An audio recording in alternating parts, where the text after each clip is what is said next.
Are you struggling with direct grilling? Or maybe you've tried direct grilling and had a bad experience, and now you've fallen back to other techniques such as indirect and smoking. If that sounds familiar, then stay tuned, because in today's video, I'm going to give you one key principle. That's right, one key principle, not 5, not 10, but one key principle. And if you can get this one principle, I'm confident this can help you not only level up your direct grilling game, but give you the confidence to try direct grilling again. If that sounds good to you, let's dive in. Of all the different grilling techniques, I gotta tell you, direct grilling is definitely one of my favorite. I like it because it can save me a lot of time when I'm grilling. Since I'm able to spread my meat across the entire grill, I can get the most surface area out of my grill, and that saves me time.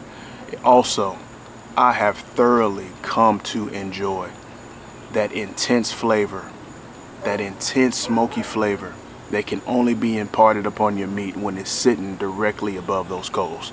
With all that being said though, direct grilling does have its challenges. So with the direct method, we have our meat placed right above those charcoal. And because we're sitting right above the charcoal, we increase our risk of burning the meat or getting it so charred to where you can't eat it. And I think that increased risk is what oftentimes discourages people from pursuing the direct method or even giving the direct method a chance. In order to avoid burning their meat, they just simply resort to the indirect method or the smoking method. I think in order to be successful at direct charcoal grilling, you have to be in the right headspace. I think some people come from being used to cooking on a gas grill or cooking on a stovetop, and that's different than cooking direct with charcoal. With the gas grill, with the stovetop, if you want to adjust temperature, you just adjust a few knobs. You have more control over your environment. With charcoal direct grilling, there is some unpredictability that's involved. Because you're dealing with charcoal, you're dealing with some degree of live fire, there's some things that may come up that you can't foresee. For example, you're cooking, you're doing everything right, and a flare-up pops up. Flare up over here, flare up over there. What do? How do you respond? So in order to be successful at direct charcoal grilling, I think you have to have a level of respect for the craft of grilling and also for the grill. Because there's a degree of unpredictability, that respect for what you're doing and the tools you're using is what's going to keep you on your toes and keep you engaged. So whenever I step out to this grill, and I know I'm preparing for a direct charcoal grilling session, I know I'm about to spread these charcoal wide. I'm not going to have any safety zone. I'm just going to spread out and I'm going to go get it. The mentality that I get into is that of a boxer, stepping in the ring, and I'm going toe to toe with this grill. And if you know anything about boxing, you know in order to be a good fighter or a great fighter, you have to have a well-developed offense and a well-developed defense. If you're a boxer and you're only one-dimensional, you're gonna get knocked out. You have to be well-developed in an offense and a defense, and then you have to be able to seamlessly transition from offense to defense based on what your opponent is presenting to you. So that's the mentality you gotta get into. So the principle that I have for you today, I'm gonna call it my secret principle because I never heard this before, anybody else say it like this, break it down like this, is that you have to punch and protect. One more time, in order to level up your direct grilling game, you have to understand the principle of knowing how to punch, how to protect. Not just knowing how to punch and protect, but when to punch and when to protect. Now, before we break this principle down, do me a huge favor. Smash that like button and smash that subscribe button. I really appreciate it. So again, the principle is punch and protect. Knowing how to punch, how to protect, and when to punch, when to protect. There's also a timing element of it. A good example of this is the last video I did was a leg quarter video. It's like beginner's guide to direct grilling leg quarters. I'll drop some cards up above and drop a link down below in the description if you want to go check that out. But in that video, so in that video, I had just wrapped up cleaning my grill, closing the lid to get it up to temperature so we can put our meat on. But before I closed the lid, I was just reading my grill. And I could tell that this grill was not only hot, but the cold bed was aggressive. So I'm ready to throw my punch to put my meat on the grill, but from what my opponent is presenting to me, it is not time. I've got to let this grill cool off. I've got to give it more time. I got to go into protect mode. Right? If I put all these leg quarters on here, they got the olive oil and all that on there with this aggressive cold bed, it's going to knock me out first round. A knockout to me means it's going to burn your meat up or it's going to be too charred to eat. You're going to get knocked out. So instead, what did I do? I closed the grill. I gave it 5 to 6 minutes. I'm waiting for my opponent to present to me an opportunity for me to throw my first punch. Close the grill, cut off the oxygen, wait 5 or 6 minutes, open the grill back up. The grill is still hot, but the cold bed is calmed down.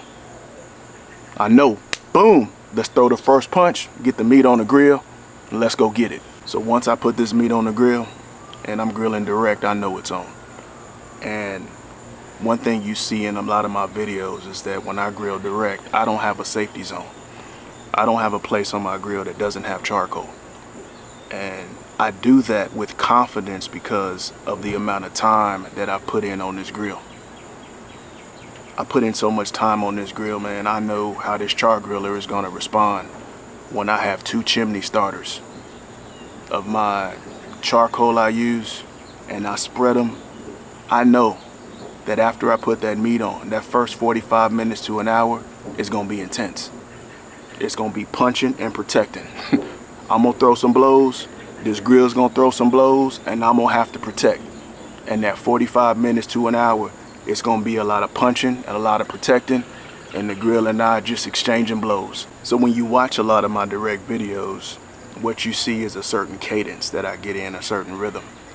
And you're just seeing me punching and protecting, right? Punch and protect. Now, how often I punch and when to protect, that depends on what the grill is presenting to me that day. What cut of meat am I grilling?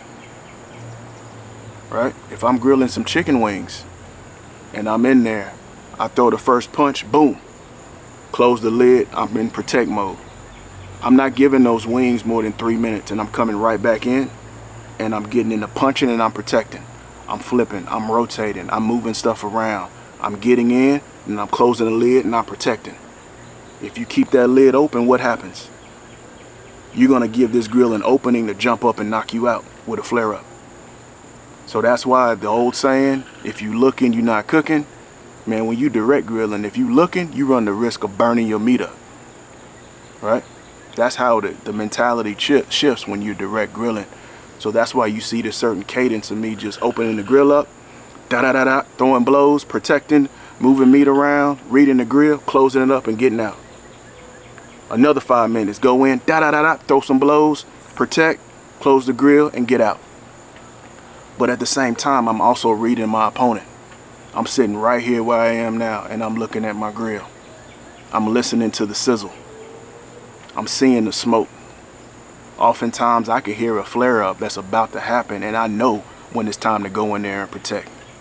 Go in there and do what I need to do. And when I lift that grill up, I'm always keeping an eye on that cold bed. The temperature gauge helps, but when I see that cold bed, I can see how aggressive or how calm the cold bed is. And that's what you'll learn as you put in time with your specific grill. You'll learn how to read your grill because there is a difference between having a hot grill with an aggressive cold bed and having a hot grill with a calm cold bed. Sure, the cold bed is going to get more aggressive the hotter it gets, but there's something that happens around 350, 375 degrees where there's coals. You're still cooking at a good temperature, but they've calmed down. They're not as edgy like they were before. But these are all things you got to do to read your grill. And as you're reading this grill, you know when to punch and you know when to protect. You know when to close the lid. You know when to go back up. You know when to flip your meat. When a flare up happens, you know what to do because you've been here before. What do? Do you move it to a cool zone? Do you want to use the stacking method? If you spread across the whole grill and you don't have a dedicated cool zone, then you go to your stacking technique. So that's the mentality that you got to get into when you're direct grilling is that of a boxer, and knowing your opponent and putting in enough time and work with this opponent. So if it does this, you're gonna do that. If he does that, you're gonna do that. Flare up happens, I'm bailing over here to the left because I know this is the cool part of my grill, right? So that's the mentality you gotta get into, and that's how you get your head around the punch and protect principle. Again, the principle is punch and protect. Punch meaning you're going on the offensive. You know how to get your meat, you know how and when it's time for you to get your meat right above that grill, right above those coals, so that you get that intense charcoal flavor, and you know when to flip and when to rotate so that your meat cooks evenly. That's the offensive, that's the punching that you're doing. Now, the protect piece of that is that you know how to shield your meat. You know how to shield it from intense temperatures, you know how to shield it if it's cooking too fast, and you know how to shield it from any flare-ups that may occur. That's the protect piece of the principle. Now there's definitely more we can get into with direct charcoal grilling, but in today's video, I just wanted to give you that punch and protect principle. That punch and protect principle. And again, I'm confident if you apply this principle and you get that in your head, the next time you get out there and you grill, hopefully it gives you the confidence you need to be able to not only grill, but to go toe-to-toe with that grill on that day, and then throw that knockout blow. And to me, man, when I go toe-to-toe with this grill, the knockout blow to me is that when I get to that hour mark and I see that cold bed has calmed down, and just like a boxer knowing his opponent, like I'm just working on the body. I got this grill on the ropes and I'm just landing body blows. Die out, die out, die out, die out. And I'm giving it to it. And I'm about ready to throw my knockout punches. When I lift that grill up, I know my internal temperatures are right on all my meat. The texture looks good. The color is good. Take it off the grill, close the lid, die out, another knockout. So that's the confidence I want to give you. And do me a huge favor. If you try this principle, definitely let me know your thoughts down in the comments below. Thank you so much for watching today's video. I hope this video helped you out. If it did, hit that subscribe button and click that bell so anytime we drop a new video, you'll be the first to know. Hit that like button and leave me some comments. I'd love to hear from you. If you're interested in any of the products we used in today's video, we'll leave some links down below. Hope you have an awesome day, and thanks for watching.